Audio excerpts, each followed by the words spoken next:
Kunin mo. Ayan oh. Ayaw lumabas ng ibon. Sabi, kukunin mo.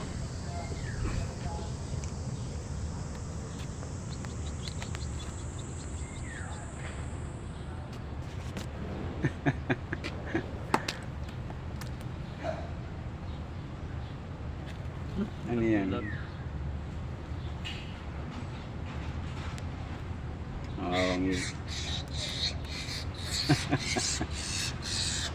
Ayun, no, nagpahuli na, oh, ang ibon, Uy! oh, yun, no, ipa, oh, yun, no, ay, bawa naman.